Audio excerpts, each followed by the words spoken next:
Do I look ridiculous in this? Don't answer that. Anyway, first and foremost, congratulations to all the graduates from last night. Wish you nothing but the best in your life. But anyway, back to the show. And I'm going to keep this short and simple because my co-host is not here right now. He's out taking care of some errands. Anyway, I just have one thing because I don't really have a whole lot to talk about. However, Alex Bregman, and I don't want to take his word out of context, so please bear with me. Alex Bregman made a comment in reference to Pete Crow Armstrong, because Pete Crow Armstrong is struggling and he's not doing good. Well, he's done that for 4 years. You'd say, oh, last year he was an all-star. Well, let me paint this portrait real quick. If you play 162 games, does 30 home runs really matter? Be real. It's not 60. Cal Raleigh hit 60. You play 162 games. And all you got was 30 home runs. And he never led the league in any category. Yay! Throw a parade. But anyway, Pete Crow Armstrong is hitting 228. He's a lifetime 235, 238 hitter. He's been in the MLB now for 4 seasons. Still can't hit left-handed pitching. And he's not looking good in center field. And he's having a really tough time out there right now.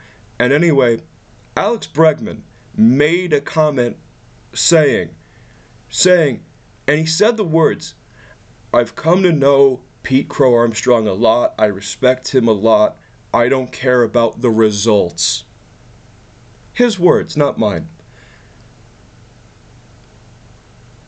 How tone deaf do you need to be when you're a professional athlete, you're a professional baseball player, you are in a business of result, win and loss. So it's either win and loss. It's either you won, so you succeeded in every category, or you lost, you failed. You failed entirely. And while I'm at it, Craig Counsell is basically just Moby Dick.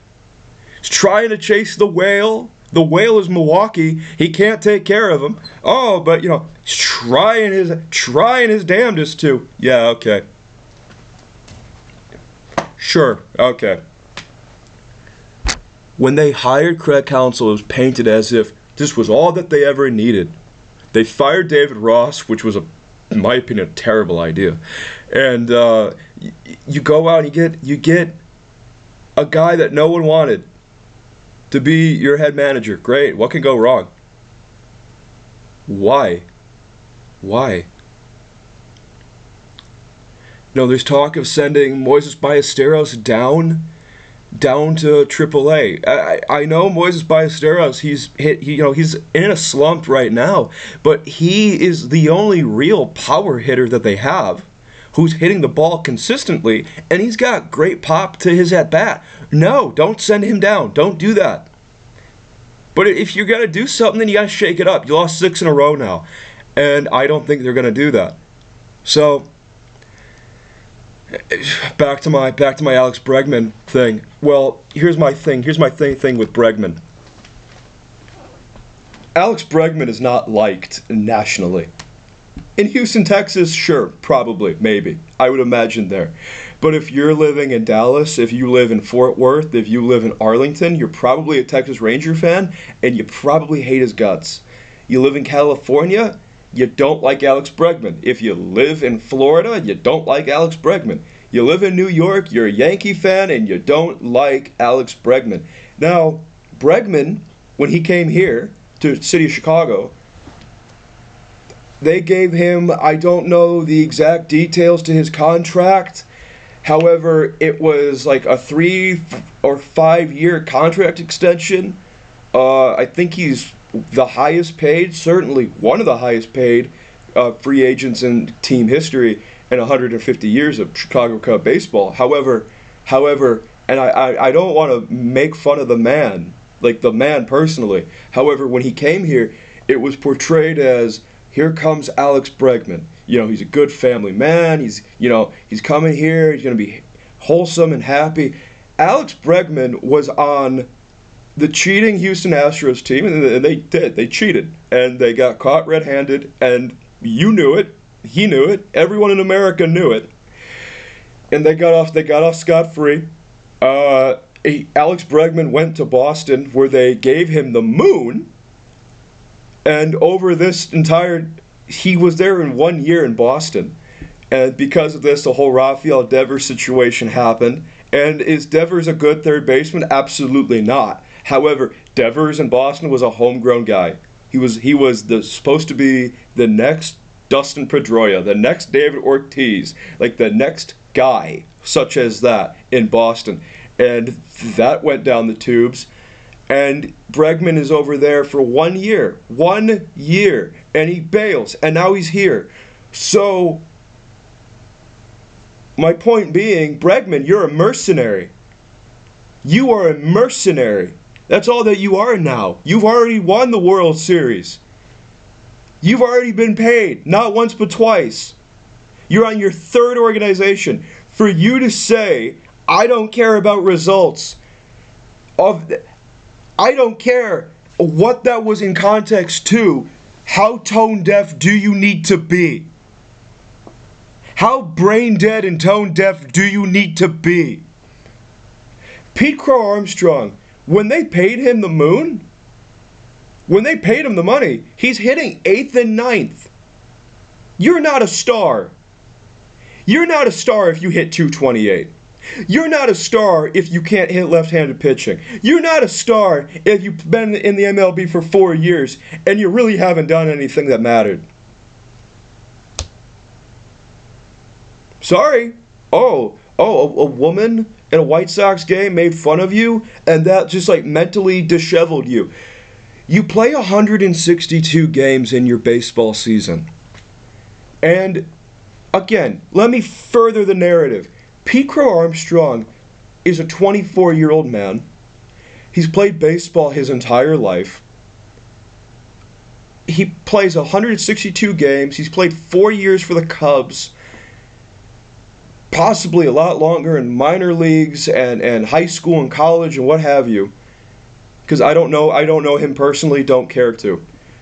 But if you played 4 years of a professional game, and now you have a 6-year extension, so you're going to be playing for 10 years. Okay, if you think people making fun of you is bad now, oh, my man, buddy boy, you have nothing, you have no idea what's in store for you down the road. And you know what? You put yourself in this situation. You put yourself in this situation. It's not Craig Counsell's fault that you can't handle people yelling at you. Sorry. Now, am I saying they should just say whatever? No, I'm not. However, yeah, you signed up for it. You're a public figure. You signed up for it. And also, if it was up to me, I want you nowhere near Caleb Williams. I want you nowhere near any of the Chicago Blackhawks. I don't want you anywhere near any of them. Because you're not a star. Don't lie to yourself. You hit 228. Your on-base percentage is below 300. Get your head out of your ass. Seriously. I don't know why anyone believed that he's going to be the number one guy up and coming. No, you hit 228. The team batting average, I think, is 241. And they're saying, oh, well, Mike Wilbon on PTI, ESPN. I like Wilbon a lot. But Wilbon said, oh, well, they hit 241. That's the league average, so why do we care? If the league minimum is hitting 241, then you know what? We have a problem. If we should just be accepting of hitting 241 as an entire team, then I don't think any of these guys should be in the professional game at all whatsoever. I really don't.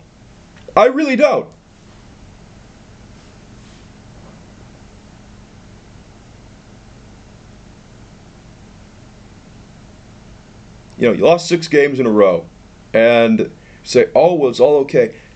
You lost 6 games in a row. You're not doing anything good right now. And I'm starting to question, really, because last season, and I've said it multiple times now, last season they broke team records of hitting home runs. They broke team franchise records for hitting the home run. Okay, all well and good. However, if they didn't hit 5, 6, 7, 8 home runs in a game, they wouldn't win.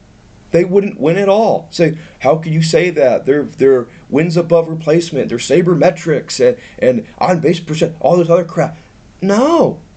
If they didn't hit 5 or 6 or 7 home runs in a game, they were not a playoff team last year. Last season, 12 of the pitchers they had were negative WAR. All of them. 12 of the pitchers they had were in negative WAR. Really, is that a playoff team to you? If they didn't have Carson Kelly behind home plate last year, they never would have been a playoff team. Because Miguel Amaya, who was supposed to be the catcher, got hurt twice. And they didn't have a backup ready. You lucked into Carson Kelly. Didn't he hit for the cycle? Matt Shaw was supposed to be the third baseman. And now Matt Shaw, I forgot about him. He's hurt right now, supposedly, so you can't give Bregman any time off. You got to play Bregman a hell of a lot more now, because he's right now the only third baseman that you have. And he better play good, because you paid him the big money, did you not?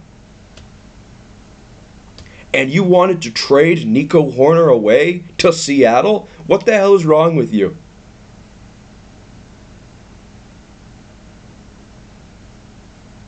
I can't. I really can't. We're in this situation because most of your pitchers either suck or they're getting hurt. Either they're all injured and we don't know how and why, or they're just simply not very good. When they won the World Series, and even the year before that, they were... And I use that example because that is the high benchmark for Chicago Cub baseball. When they won the World Series, they were all in their 20s. The eight starters were all in their 20s. The guys now, they're 30 and above. And this Cub team currently, $400 million. $400 million team. And you pay $400 million. As I say, last year, 12 of your pitchers were negative WAR, so that meaning they can't be very good. You look at the pitching rotation now, they're all getting hurt, and you're demanding your bullpen to step up with a heavy workload that they really should not be having to have. Calvin Ray's 35 and above, and he's not pulling his weight. Phil Maton is struggling, and he's not pulling his weight. You had to trade away Owen Casey for Edward Cabrera because you didn't have a third starter. There was a caller on 670 The Score today, and I don't like 670 The Score. However, this guy called in and he said, Bregman does not invoke fear for the opposing team. He's just a guy to fill a roster spot. And I agree.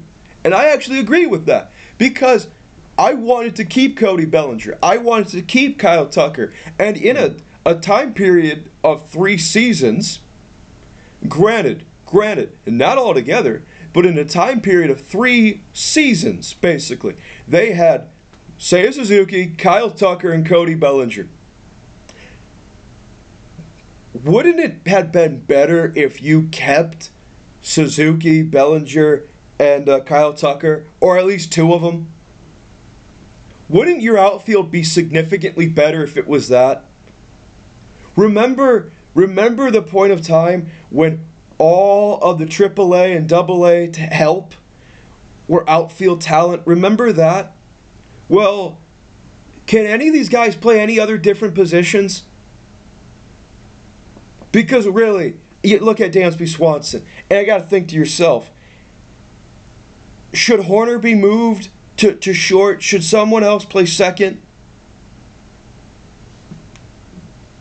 Because you got to mix things up. Because a lot of these guys are almost at the end of their contract. Suzuki is at the end of his contract almost. Ian Happ is at the end of his contract almost. Swanson is halfway over with his contract almost. And I still don't have my World Series champion.